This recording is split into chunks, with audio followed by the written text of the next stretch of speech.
The auction mistake. In the year 3065, humans lived not just on Earth, but on Mars, Jupiter's moons, and even inside space stations floating near alien worlds.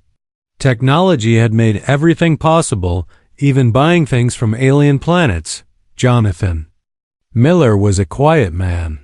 He worked as a tech engineer on Mars Base Delta. He fixed machines, repaired oxygen filters, and came home to an empty pod every night.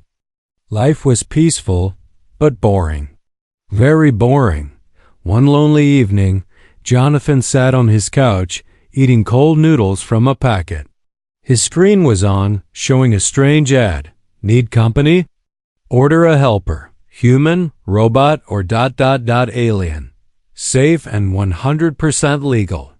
Jonathan laughed. Yeah, right, he said.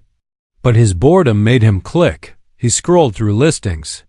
Most were expensive androids or boring robot cleaners. Then he saw something different. Zarnathi companion. Exotic, rare, special. Starting bid, 3 credits. The picture showed a tall alien woman with glowing blue eyes and silver skin. She looked fierce, powerful, and very much alive. Jonathan thought it was fake. No way that's real, he whispered. As a joke, he clicked place bid. Error. Try again. He clicked again. Congratulations, you've won the auction. Preparing. Delivery. His mouth dropped open. What? I didn't mean to, but it was too late. 3 Martian days later, a delivery pod landed outside his home. It hissed as it opened, and out stepped a tall figure. She wore black armor, her skin shimmered like moonlight, and her eyes glowed like ice. Her long silver hair flowed behind her. On her wrist was a tag. Zarnathi bride. Requires taming. Jonathan stepped back. This is a mistake. The alien woman tilted her head. Her voice was calm but sharp. Mistake? You bought me, human. I belong. To you now ... or do you belong to me? He didn't know what to say. Inside his home, she walked around like she owned the place. She didn't sit, she lounged. She didn't ask, she took. Food, clothes, space ... all hers now. Jonathan opened the package manual. The cover read, How to Tame Your Alien Bride, the Safe Way. He looked up at her.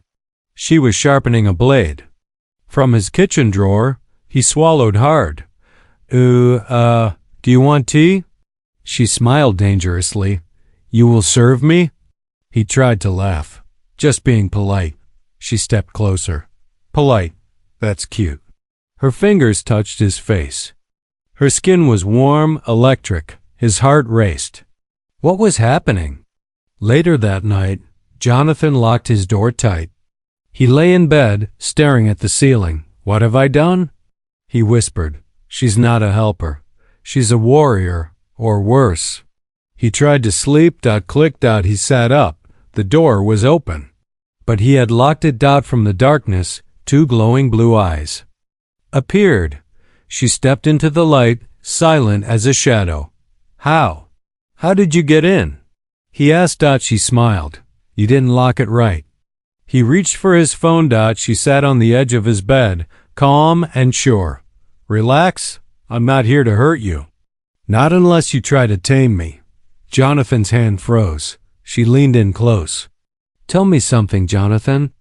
Do you think you own me now? He shook his head quickly. No. This is all just some mistake. I wanted a cleaning droid. She laughed a wild musical sound. Oh, human, she whispered. You clicked. You paid. Now we are bound. She touched her wrist. Tag. A small light blinked. Bond confirmed. Bride assigned to Jonathan Miller. No, this can't be real, he muttered, but it was. The system had accepted the match. The Zarnathi woman stood up. She walked to the window, looking out at the red Martian sky. Then she turned around slowly. My name, she said, is Zarnathia. And you ... have no idea what you've done. Outside, a drone flew past, scanning the area. Inside, Jonathan sat frozen in his bed. While the alien bride stood over him like a queen, his life had just changed forever, and he had no idea what was coming next. The next morning, Jonathan woke up with one thought. Maybe it was a dream. But it wasn't. He walked into the kitchen, and there she was, Zarnithia, standing barefoot, eating frozen berries with a knife, his best knife. She turned to him slowly. "You sleep like a baby." Loud and useless. Jonathan blinked. "That's not a compliment," she smirked. "I wasn't trying to compliment you." He poured coffee with shaky hands. He needed a plan. He had bought her accidentally, but there had to be a way to control this situation. Right? He opened the manual again. Chapter 1. Establish dominance. Step 1. Eye contact. Step 2. Speak with confidence. Step 3. Give simple commands. He cleared his throat. "Zarnithia, sit." She blinked once slowly, then she walked to the couch and sat on top of it, on the backrest. Like a jungle cat, Jonathan tried again. "Please sit properly." She stretched like she didn't hear him. "You're reading that stupid book again," she said, voice like silk with steel underneath. "You think that little guide can help you tame me?" He stood straighter. "Yes, it says you need structure." She jumped down. In one smooth move, she was inches from him. "Then structure this," she whispered, and flicked the book right out of his hands. It hit the wall. Burst open. Pages everywhere. Still, Jonathan didn't give up. That afternoon, he tried the next chapter. Training through tasks. He handed her a mop. "Can you clean the floor?" Zarnithia looked at the mop like it was a dead animal. "Why don't you clean it?" she asked. "Because I thought we were sharing duties." "I shared my presence. You share your floor." She dropped the mop. It hit his foot. Jonathan groaned. This wasn't working. He needed help. He called his friend Max, an old pilot and part-time alien linguist. "You did what?" Max shouted through the holoscreen. "It was an accident. But she's here, she's official, and she won't listen to me." Max laughed until he choked on his drink. "She's Zarnithia, man. You can't train them. They train you." Jonathan frowned. "Thanks, super helpful." Before he could hang up, Max added, "Watch out for the bite. If she likes you, she'll bite. If she hates you, she'll bite harder." Jonathan didn't know if that was a joke or a warning. That night, he tried one last thing. Kindness. He cooked her dinner spicy noodles with Martian herbs. Zarnithia sniffed it, tasted it, then looked at him. No poison. Impressive. He smiled. "Thanks, I guess." They sat quietly, eating. Then she asked, "Do you know why we're sold like this?" Jonathan looked up. "I thought it was legal trade." She shook her head. "Your people think we're wild animals, that we need to be broken, but we remember everything." He felt a chill in the air. Everything? She looked straight into his eyes. The wars, the lies, the labs. Jonathan's hand froze over his fork.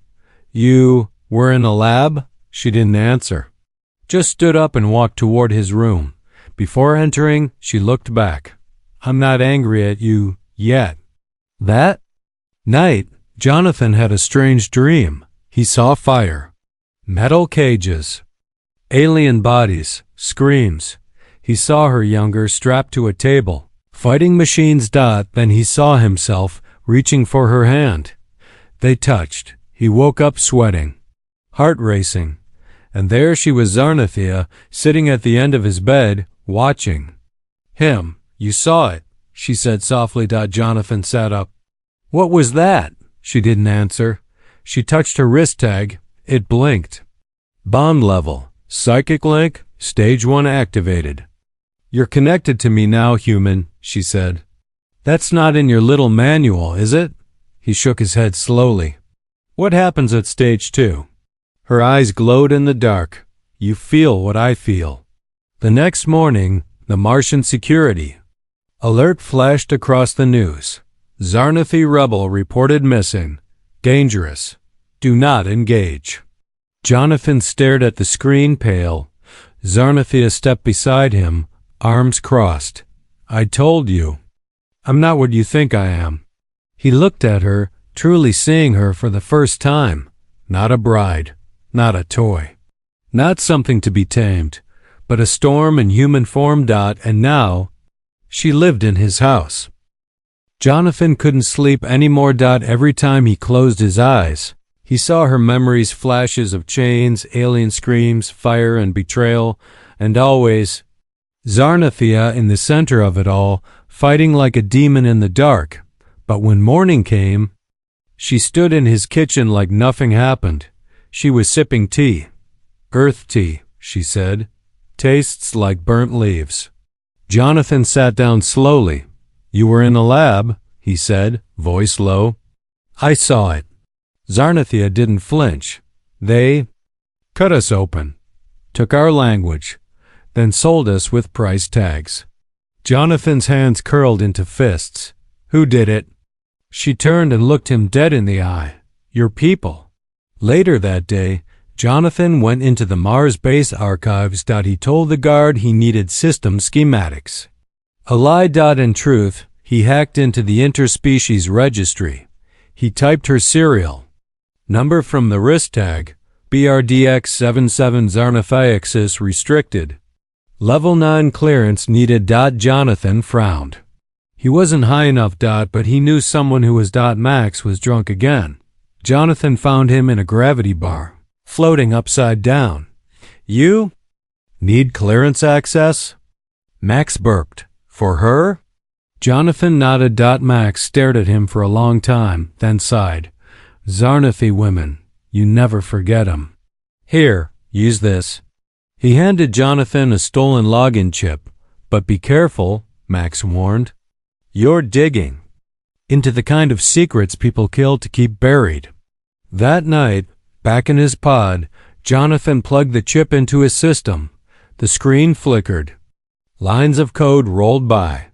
Then file unlocked. Zarnathia, classified as Rebel General wanted. He leaned in closer. Status: alive. Dangerous. Escaped from human-alien biowar program. Warning: subject exhibits psychic bonding. If bonded to human, do not attempt retrieval. Jonathan felt cold. She wasn't just a bride, she was a fugitive, and a former military leader in a war against humans. He turned around. She was standing in the hallway, barefoot, silent. You found out, she said. He nodded slowly. Why didn't you tell me? She walked forward. No lies. No mask. Because you looked at me like I was still ... a person. Jonathan didn't speak. She sat down across from him. I was 12 when they took me. Said I was gifted. Said I would save my people. Her voice was steady, but her hands trembled. They used me to test human weapons. I escaped when I was 17. Took down a lab. They called it terrorism. I called it revenge. Jonathan whispered, How did you end up on the auction list? Her jaw tightened. They needed to erase me, so they sold me. As punishment. No trial, no war crimes, just a fake bride profile. She stood up. You didn't buy a bride. You bought a buried secret. The next day, drones flew low over the colony. Jonathan got a message on his comm screen. Surveillance notice. Fugitive energy signature detected. Zarnathia saw it too. It's me, she said. They found us. Jonathan grabbed his gear. We have to go. But she didn't move. I'll slow you down. If they catch me, you might still walk free. He shook his head. Not happening. You're not a prisoner anymore. She stared at him. You still trust me? After everything? He stepped closer. I saw your memories. I felt your fear. You weren't the monster. You were the weapon they built. A silence passed between them. Heavy. Real. Then she smiled just a little. That's why I chose you. They ran through the underground vents beneath Mars Base Delta. Red lights pulsed. Alarms screamed out above them. Security bots searched every hallway. Inside the tunnel, Zarnathia's skin started glowing faint blue again. Jonathan looked over. Are you doing that? She nodded. It's how I charge my energy. Energy for what? To fight, she said calmly. Or to run. They reached an old docking bay. Abandoned. Inside was a crashed alien ship, rusted, but still humming with faint power. Jonathan touched the door panel. Will this fly? Zarnathia didn't answer. She stepped up to the console, placed her palm on the alien tech. It lit up immediately. A robotic voice echoed, Welcome back, General Zarnathia, awaiting command. Jonathan's jaw dropped. Zarnathia looked at him and said calmly, Now you know everything. Still want to stay?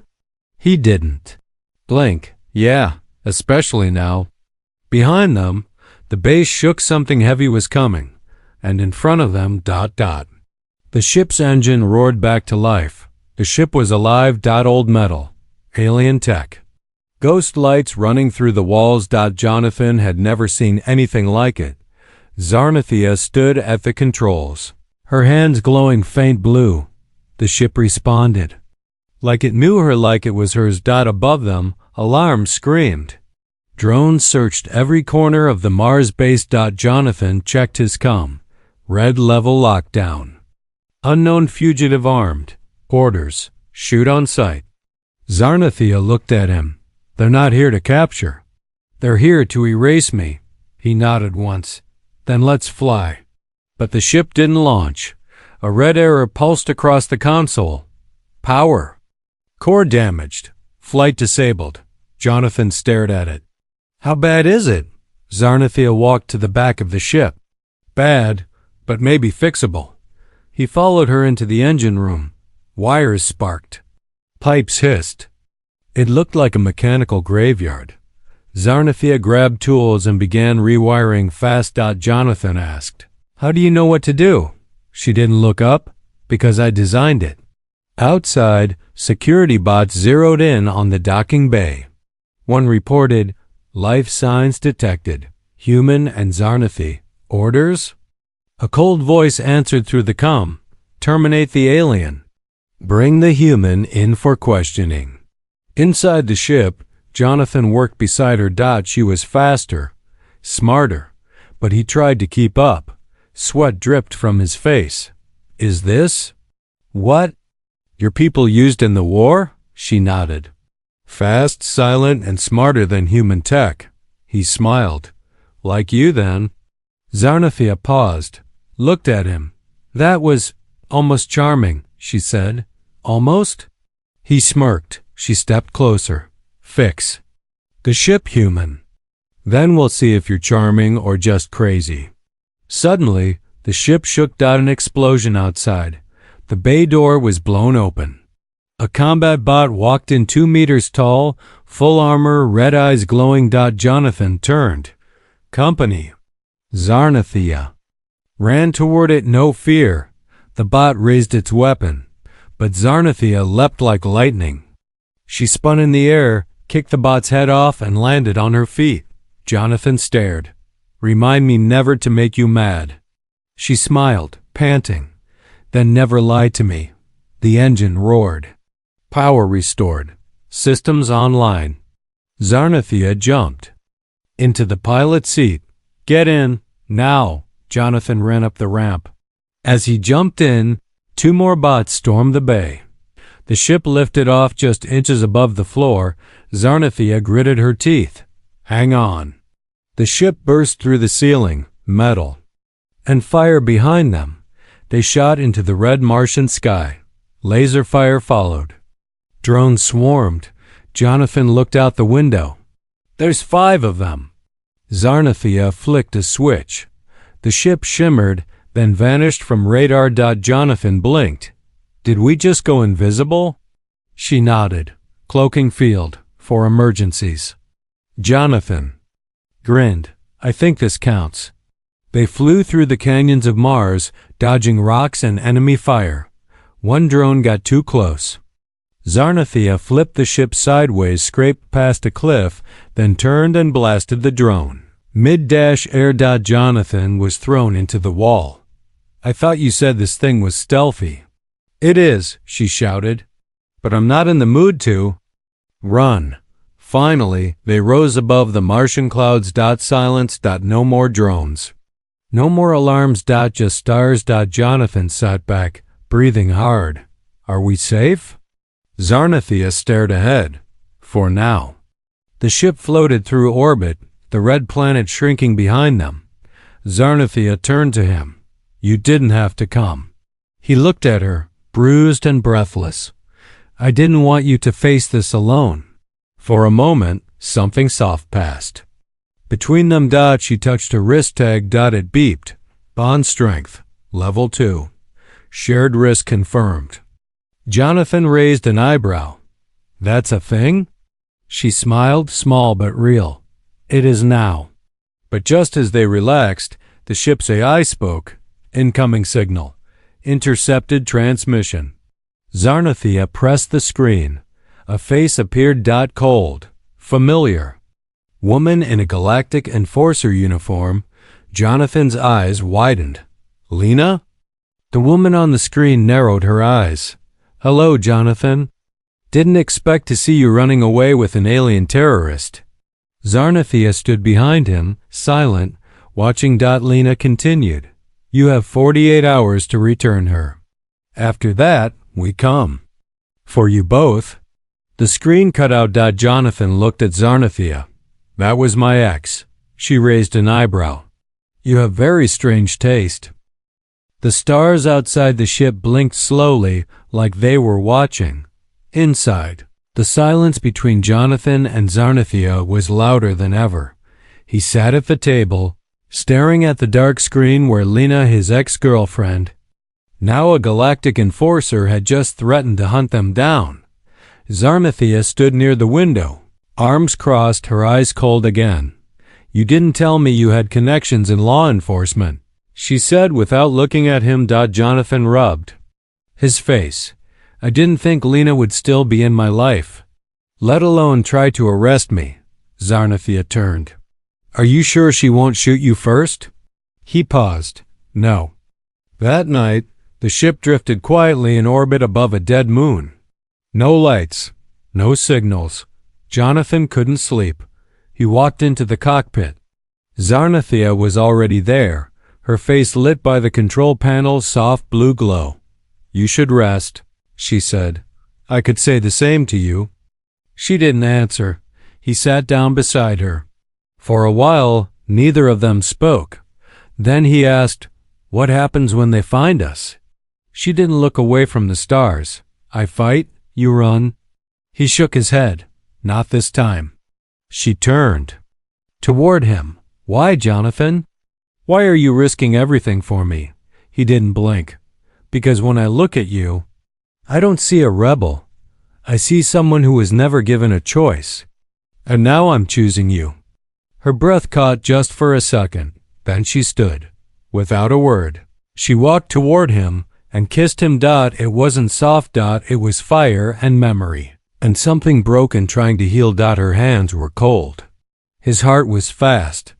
The ship hummed around them, warm and alive. When she pulled away, her voice was low. You shouldn't fall in love with a fugitive. He smiled. Too late. The next morning, a warning flashed on the console. Unidentified ship approaching. Long-range weapons armed. Zarnathia leaned in. It's not Earth military. The ship's too small. Jonathan checked the ID code. Then froze. It's Lena. They powered up weapons, but Zarnathia paused. We can't outgun her. She's a Class 7 hunter ship. She'd tear us apart. Jonathan looked out the window. Then we stall her. Zarnathia opened a channel. Lena's face appeared, this time closer, colder. I gave you a chance, John, she said. You picked her. Jonathan stood behind Zarnathia. She's not the enemy, Lena. The enemy made her. You know that. Lena narrowed her eyes. I watched her destroy a lab full of scientists. Zarnathia stepped forward. They weren't scientists. They were butchers. I freed the prisoners. Lena's voice dropped. They were humans, Jonathan cut in. And so am I, but maybe that doesn't mean we're always right. The screen went dark. Zarnathia gripped the panel. She's coming. The enemy ship fired first. The blast rocked them sideways. Alarm screamed. Zarnathia fought for control. Shields at 40%. I need power to the rear thrusters. Jonathan ran to the engine core. He yanked open the panel, burning his hands, and reconnected 2 loose energy rods. Power surged. The ship flipped under fire and looped behind Lena's. Zarnathia hesitated. I can take the shot. Disable her engine, but she won't walk away from it. Jonathan was silent. Then, don't. Zarnathia stared at him. She'll chase us forever. I know, he said. But I won't ask you to kill her for me. She powered down the weapons. Instead, she activated the ship's pulse beacon. A bright wave of light flashed from their tail, blinding all sensors in range for 30 seconds. Now, she shouted. The ship vanished into deep space. They escaped again. Just barely. In the silence that followed, Zarnathia turned to him. You could have let me end it. I could have, Jonathan said, but then I wouldn't be better than the people who tried to break you. She looked at him for a long time, then whispered, I think I'm falling in love with you, human. Jonathan smiled softly. You think? She smirked. Don't push it. In a quiet moment, alone again, Zarnathia touched her wrist tag. Bond level. Stage 3, emotional alignment detected. And deep inside the ship's AI core, something new unlocked. A glowing map. Coordinates unknown. Message blinking. Homeworld. Signal detected. Ancient code matched. Initiate route? Zarnathia gasped. Jonathan stepped in. What is that? She turned to him slowly. That's where I came from. My real home? Jonathan looked at her. Do we go? She didn't hesitate. Yes. The stars didn't shine on this side of the galaxy.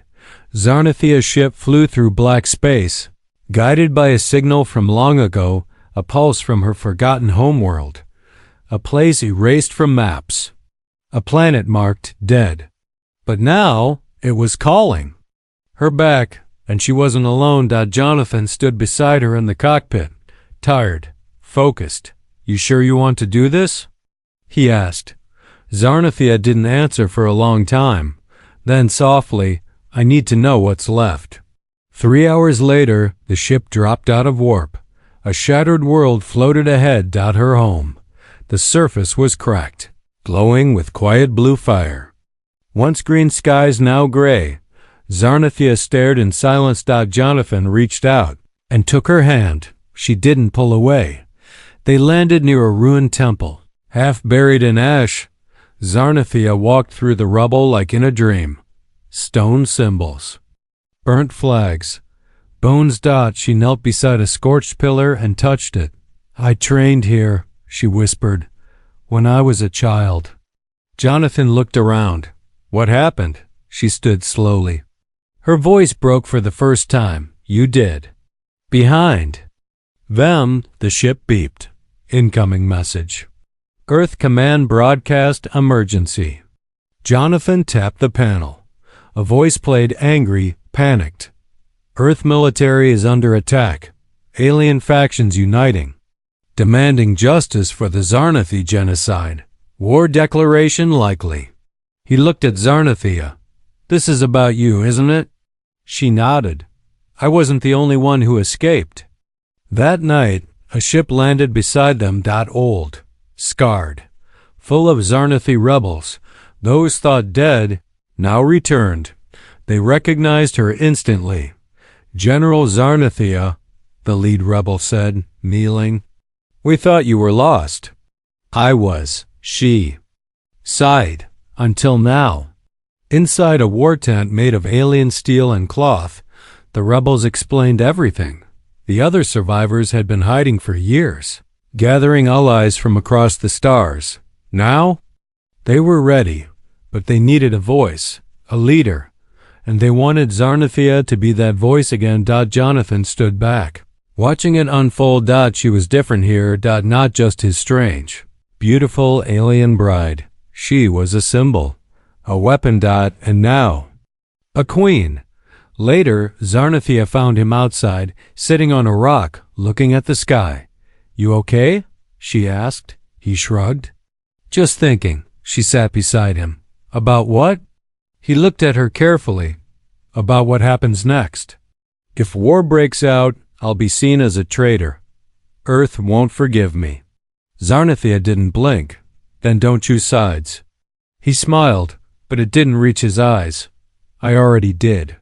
The moment I chose you." She leaned her forehead to his. "That was the moment I became dangerous again."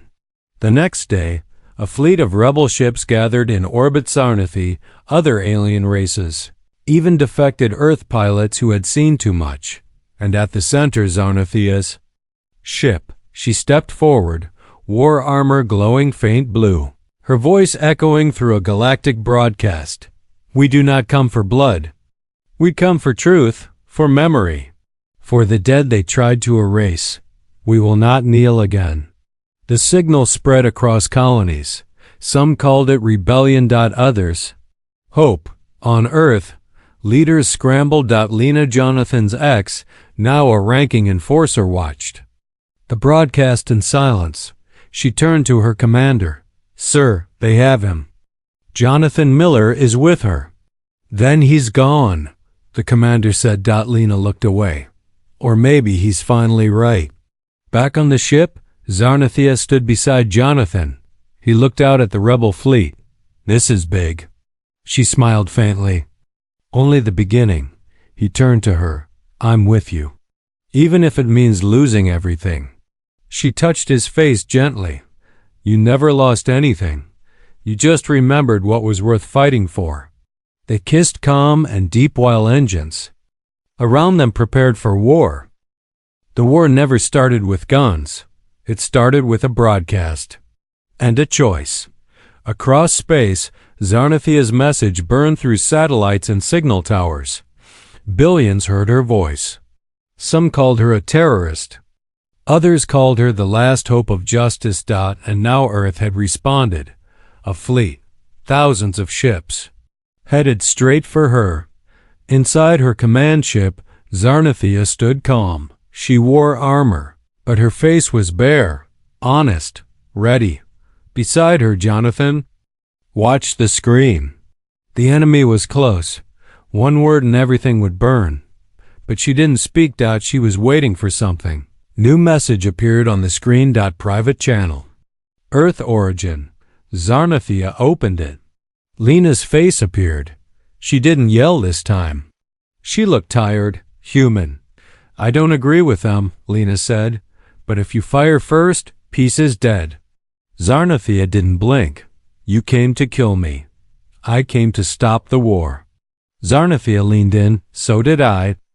Jonathan stepped forward. "Lena, tell them we'll surrender if they guarantee freedom for the surviving Zarnathia. No chains. No labs. No collars." Lena paused. "That won't be enough." Zarnathia looked at Jonathan. "Then we give them more." 10 minutes later, a drop pod left the rebel ship. Zarnathia inside. Alone. Unarmed. She landed on Earth's flagship, walked through guards, faced the High Council. She looked like a warrior, but spoke like something older, like memory. "Offer myself," she said. "Not in chains, but in truth. If you must end me, then do it. But let it end here." On the rebel ship, Jonathan stood in silence. He had wanted to fight. He had chosen love, but she had chosen something greater. And he hated her for it. Loved her even more. Then, silence. 1 hour. No message. No sound. Jonathan stared at the screen until his hand shook. Then, finally, a signal. A live stream. Galaxy-Y.ZARNATHIA stood in front of Earth's leaders. Still alive. Behind her Lena. No handcuffs, no collars, no lies. ZARNATHIA spoke. I am not your property. I am not your enemy. I am what you made me, and still, I offer peace. A moment passed. Then the Earth High Council stood. And nodded. No one fired. No one died. That day, history changed without a single shot. 1 week later, on a neutral station above Jupiter, peace talks began. Zarnathi survivors were granted rights. Earth agreed to shut down the auction system. The war ended before it began, because one woman made a choice. Jonathan sat with her by a quiet window, watching stars float like fireflies. You gave up everything, he said. Zarnathia looked at him. I gave up a war. To protect something real, he smiled. What's that? She leaned her head on his shoulder. You. The bond on her wrist glowed softly. Final stage, bond complete. Jonathan whispered, so what now? She smiled gently, finally free. Now we live. The end.